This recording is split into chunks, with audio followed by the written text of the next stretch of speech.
thought I'd read you a novel that I've written.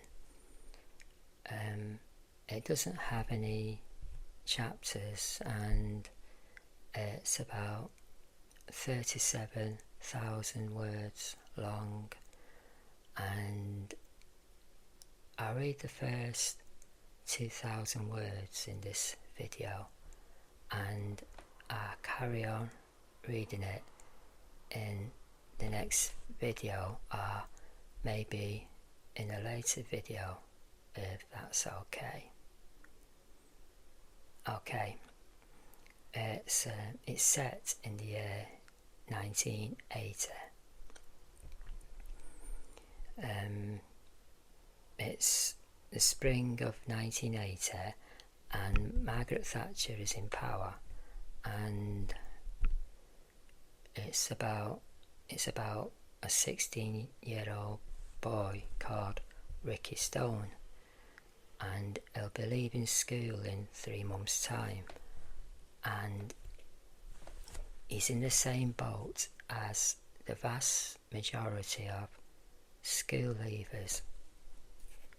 He'll be leaving school not to get a job but to join the ever-lengthening dole queue. Like most of the kids in the time, 1980, they had only a future of social security benefits, and most would be compelled to face the emptiness of unemployment. Most would be doomed to hang around street corners out of boredom and frustration and feelings of rejection, and most would be constrained to walking the streets before their working lives had even begun, and some would be led to crime. And as a protest against the present job situation, Rickie Stone, he plans to do something about it. Okay, so that's what it's about. So, okay, let's begin. Rickie Stone awoke to find his younger brother standing by the side of the bed, alarm clock in his hand. The alarm rang painfully in Rickie's ear. "Knock it off, bruv." Rickie pulled the blankets up over his head as if attempting to suffocate himself. Kurt, in his blue pyjamas, stood there, allowing the ringing to continue. "Knock it off," I said. Kurt turned the alarm off. "Aren't you getting up then, Rickie?" There was no answer from Rickie. He lay comfortably under the blankets, curled up, hands between his legs. Kurt looked down at the breathing hunch of blankets on the single bed. "Rickie, it's just gone 8 o'clock. What do you want me to do about it? You'll be late if you don't get up." "I'll get up in a minute. Stephen's already up. Do you want me to give him a medal?" "It's nearly 5 past. I'll get up in a minute," I said. Rickie snuggled up, the springs squeaking. Kurt put the clock down. He smiled, scratched his chest, grabbed the blankets and stripped the bed. He ran out of the room, laughing all the way down the stairs. Rickie frantically pulling the blankets back onto the bed. "You little twat." Under the blankets, Rickie snuggled up again. Hands squeezed tightly between his thighs. He took a deep breath, closed his eyes and drifted back into sleep. only to be awoken by the stamping of his mother's feet as she climbed the stairs. Rickie waited for it, that sound. When Mother reached the 11th stair, the eerie creak sent a shiver down Rickie's spine. That creaking step, it was like a coffin lid, rising. Rickie imagined the creaking step giving way, dragging Mother into a bottomless pit. He laughed to himself as he pictured Mother tumbling down into the dark unknown of the cellars at number 14 Birchwood Road. Mother, having survived the 11th step, reached the top landing. She stood at the open door, a cigarette poised at an angle near her mouth, one elbow resting on the doorknob.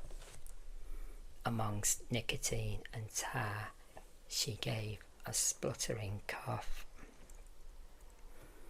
"Come on, up you get. You're not staying in bed all day again."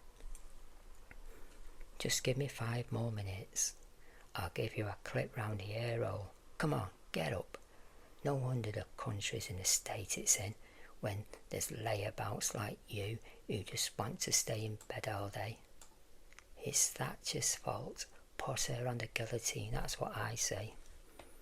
"Well, I can't argue with that, son, but you're still a lazy bugger. Now get up." Mother fingered her hair and took a drag of her cigarette. 3 months to go and you can't make an effort to get up. It's not going to help you get a job, you know, lying on your backside all day when you should be at school learning. Rickie peeped from behind the blankets. "Oh, Mother, you do look nice in those curlers." "It's not a question of looking nice, is it? I'm a bloody scrubber, that's all I am. A bloody scrubber. Since your father was made redundant, I've had to work my tits off and still got sod all to show for it. 12 months he's been out of work." "Yeah, I know. I do live here, you know. You won't for much longer if you don't shape yourself." "I'm not Barber Papa. I'm not having you signing on when you leave school. You're going to make something of your life. So come on, get up. I don't want any more letters from your headmaster. I've had 2 already. Does me dad know? Eh? I'll get up in a minute. I'm just stretching my legs. I'll stretch your head if you try my patience any longer. I'm warning you. Yeah, and I'll report you to social services. Come on, get up before I go to work." Mother took another drag. Rickie lay there, looking at the dreamy whirls of smoke swirling in the beam of morning sunlight coming through the curtain gap. "I want you in school, lad. I want you to leave that school with something to show on paper. You've got 7 O-levels to take and there's no time to waste. Now get up." "Having O-levels doesn't guarantee you a job, Mum. It's not as if there's hundreds of jobs round the corner." "You won't get a job staying in bed, will you?" "Oh, I don't know. I've got the body for it." Mother went to drag the blankets, but Rickie quickly pulled them up to his chin and held them tightly. "Hold on, Mother. Up," I said. "Got nothing on under here. I have my dignity, you know." Mother looked at the clock.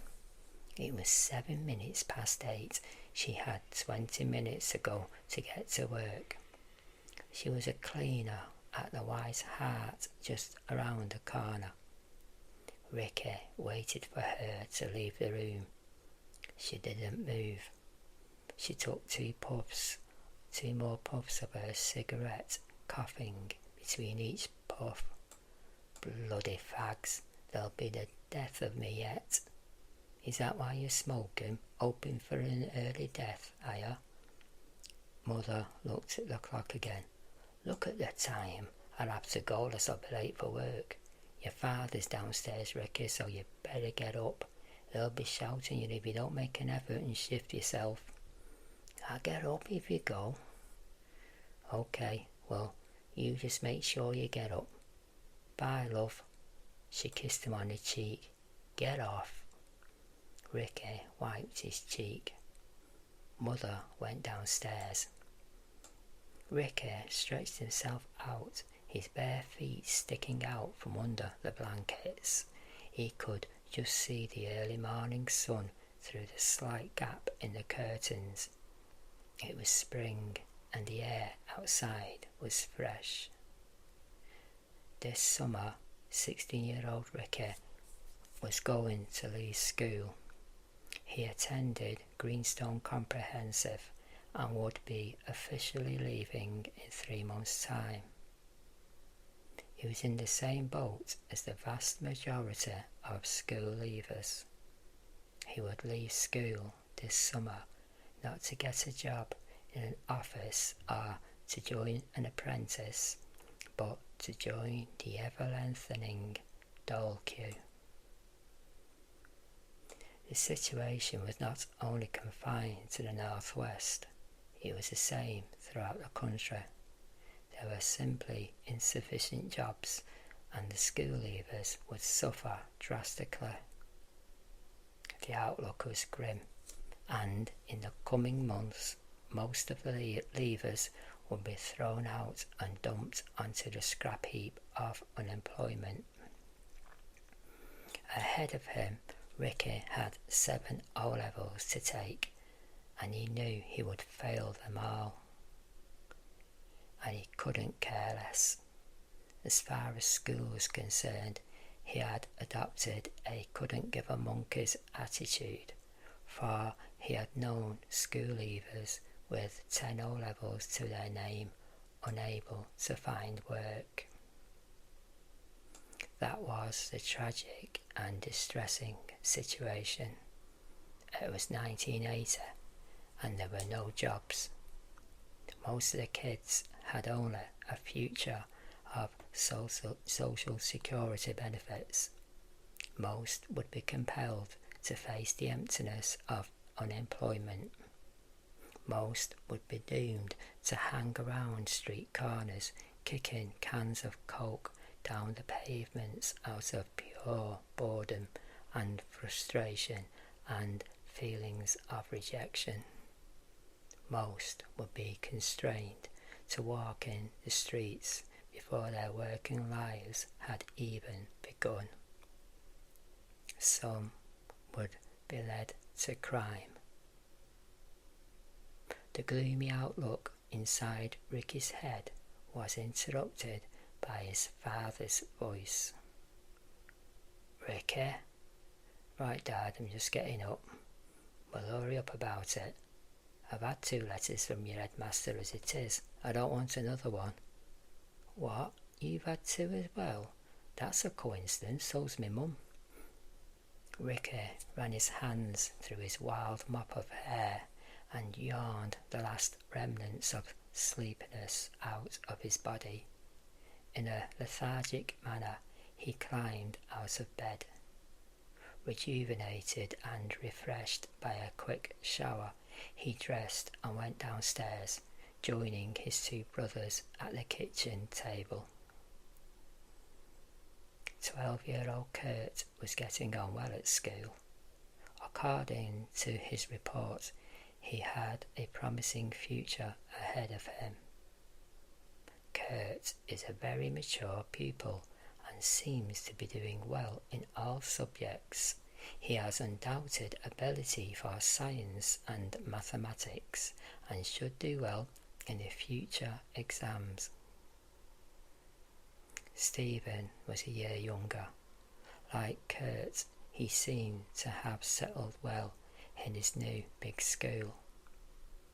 The young brothers were coping well at school, a place seemingly of futility due to the present job situation.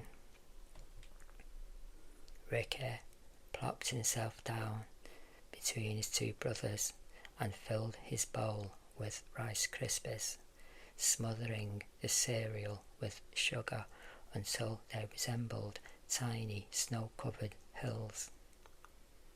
Kurt passed him the milk, and when it was poured over the cereal, the snap, crackle and pop was heard. In his suit and tie, father poured himself a glass of water at the sink and drank it in one gulp, his large Adam's apple moving up and down. Rickie swallowed a mouthful of rice and looked up at his father. Job centre? Where else? Fibre you don't find anything. I probably won't, but you never know. Fingers crossed. It's always better to be optimistic. As opposed to realistic, you mean? There's no work out there, Dad, as long as you like kidding yourself. I'll have to go, boys. It's 8:20. A steady walk to town and I'll be there before 9. Why don't you wait for 15 minutes? There's a bus at 8:20. I can't afford to pay 24 pence every time I go to the Labour Exchange. Talk sense, lad. And anyway, walking's good for you. Keeps you fit. Right, I'll see you all later. Bye. Before closing the front door, he stopped and shouted across through to the kitchen. Don't stay off school again, Rickie. I won't, Dad. The front door shut. Kurt licked the sugared milk from his lips. So, you're actually going to school today, Rickie? Rickie ruffled his younger brother's hair. Less of the cheek, our kid, lest you want your face smashing in. No, I'll pass on that one, thanks. I'll have you know, I put 3 whole days in last week. 3 days? Something went wrong there. What have you got then? What have you got today then, our kid? Maths, French, chemistry in the morning, and in the afternoon I got woodwork and English language. Good on you. Kurt and Stephen giggled. Kurt smiled at his younger brother and then looked at Rickie. What about you? What? You? What you got? Me? Now, let me think, Rickie said. Yeah, double round the back of the bike sheds with Julie Thompson, followed by a 20-minute break after physically exhausting myself, and then I got a single lesson in the bogs for a couple of fags which I'll nick from Kevin Birchall, and finally, to end me well-spent and knowledge-seeking day, I'll have a game of poker or snap in the boys' cloakroom. All in all, I'd say today's just an average day, really. The boys finished their breakfast. When the table was clear, they were ready to go. In front of the living room mirror, Rickie stood and fastened his tie. He tied himself an extra large knot very loose with his top shirt button open. He slipped into his black blazer and gazed into the mirror in a somewhat arrogant fashion. God, I'm good looking.